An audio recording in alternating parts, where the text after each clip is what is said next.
It has been one heck of a rough morning. Without going into too much detail, I'm just filming this clip for posterity because I had a ketamine dose that did not go the way that I was hoping it would go today. There were several outside factors that screwed with it. It was a negative experience. I had a horrible time. When Roger was in the bathroom, I was trying to go to the kitchen to get food because I still get freaked out if he sees me with food, and then Lucy ran into me and I tripped over her, and then he thought she had bitten me again and he ran out, and then he saw me with the food, so I had to throw the food back in the cabinet in the refrigerator. And I'm sick of living like this. I'm sick of not being able to just enjoy food with my husband, or even to just have food with him, whether I'm enjoying it or not. I'm sick of not being able to eat food in front of or with him. I was especially upset this morning because on Sunday's dose, I was able to do it Sunday night, and that was huge, and I was hoping that this morning that was the intention I took with me. That is what I hoped would happen, and it didn't because of those outside factors. But he is on his way back from the Sam's Club right now. I took the time while he was gone to watch Friends and to try to calm a little bit, and he reminded me, he's like, that doesn't mean the whole day has to be ruined. Just try to recalibrate. We can move past this. We had a very tense conversation, which is resolved now, but was not fun. And once I kind of got a little calmer, I'm like, okay, I don't feel like the ketamine had any noticeable effect mentally, but I know that even if I don't notice it, it still is working on a physiological level.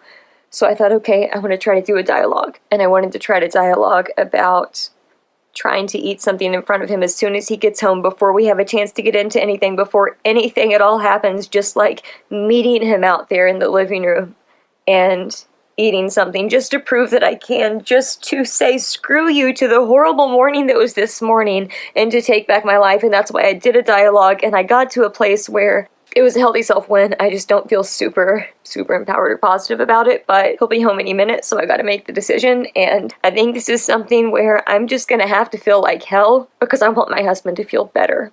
Because I want him to know how much he means to me.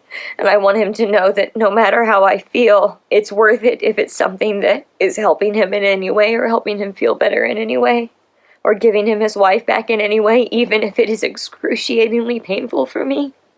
So I'm gonna try to do that in just a few minutes. This is because I'm sick of being a little I don't want to go to morning like this morning. It's gonna fall on me. We're just doing this right here. Okay. I don't care right now. Okay. Haven't slept yet.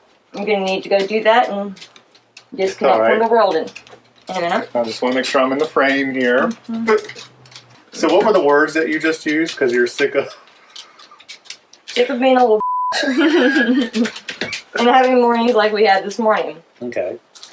So I can't so much eat faster than this, but you get the gist. I didn't get to film like a closing or follow-up clip to that video from a few days ago, but I wanted to add something today because Roger and I were talking last night, and I was having a really rough evening, just really getting down on myself for all of the things that I haven't been able to do this week, all of the things that we tried to plan to do and couldn't do, and I was completely discounting any of the times that I had actually taken big major steps in recovery and done the thing being eating in front of Roger, and I was able to do that, and I was actually able to do that more than once, and I did end up pushing myself a little bit too hard, too fast, so we're going to pump the brakes a little bit, but I now have proof that I can do it. It's proof that it happened. I can no longer use the excuse, I've not eaten with my husband all of 2022, because I actually technically have. And he said something to me last night that makes all of it feel so worth it. He was telling me that clip that you saw where I was eating the allergen-free Rice Krispie treat, he was telling me last night that in that moment, that's the proudest that he has ever been of me.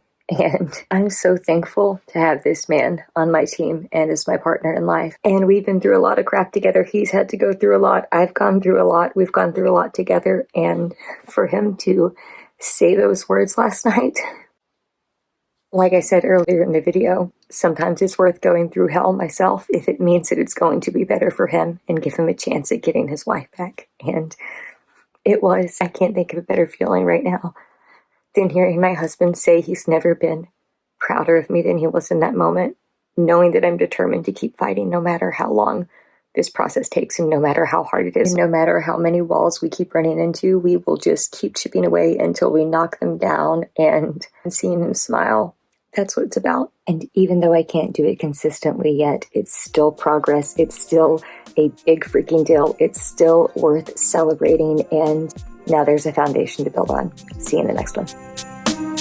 Bye.